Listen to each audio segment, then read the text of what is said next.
Choutuppal municipality Kandala Rangareddy స్మారక భవనంలో ఆయన స్తూపానికి గురువారం పుష్పగుచ్చాలతో నివాళులర్పించారు. అనంతరం సిపిఎం జిల్లా కమిటీ సభ్యులు బూరుగు కృష్ణారెడ్డి, పార్టీ మండల కార్యదర్శి గంగాదేవి సైదులు మాట్లాడారు.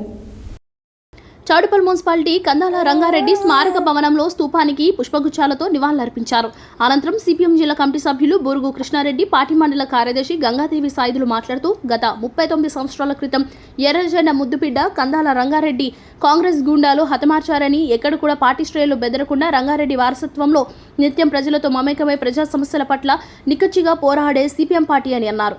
ఎన్ని నిర్బంధాలు ఎదురైనా పార్టీ అభివృద్ధి కోసం మొక్కవని దీక్షతో ఈ మండలంలో సిపిఎం పార్టీ ముందుకు వెళ్తుందని అన్నారు. నేటి కార్పొరేట్ రాజకీయాలలో పూటకం పార్టీ మారే కాలంలో ప్రజా సమస్యల కోసం నిక్కచ్చిగా నిలబడే కమ్యూనిస్టులని అన్నారు. అదేవిధంగా తెలంగాణ రాష్ట్రంలో నూతనంగా ఏర్పాటైన కాంగ్రెస్ రాష్ట్ర ప్రభుత్వం షరతులు లేకుండా 6 గ్యారంటీలు అమలు చేయాలని అన్నారు. వచ్చేది వేసవి కాలం కాబట్టి ప్రజలకు నీటి సమస్య రాకుండా తక్షణమే రాష్ట్ర ప్రభుత్వం ప్రణాళికలు రూపొందించాలని అన్నారు. అనంతరం పార్టీ శ్రేణులు అందరూ కూడా కందాల రంగారెడ్డి స్తూపానికి నివాళులర్పించడం జరిగింది. ఈ కార్యక్రమంలో సిపిఎం పార్టీ జిల్లా కమిటీ సభ్యులు బండారు నరసింహ, సిపిఎం మండల కార్యదర్శి వర్గ సభ్యులు చిరిక సంజీవరెడ్డి, రాగిరి కృష్ణయ్య, బొజ్జా బాలయ్య, తడక మోహన్, గోష్క స్వామి, మండల కమిటీ సభ్యులు పల్లె మధుకృష్ణ, ఆదిమూలం నందీశ్వర్, బత్తుల దాసు, కొండే శ్రీశైలం, బోయ యాదయ్య, ఉషగురుగుల, రెడ్డిబావి మాజీ సర్పంచ్ భీమిడి ప్రభాకర్ రెడ్డి, కందాల రవీందర్ రెడ్డి, చిరిక అలువేలు, సుఖముత్తమ్మ, రత్నం శ్రీకాంత్, ఎస్కే మదర్ తదితరులు ఉన్నారు.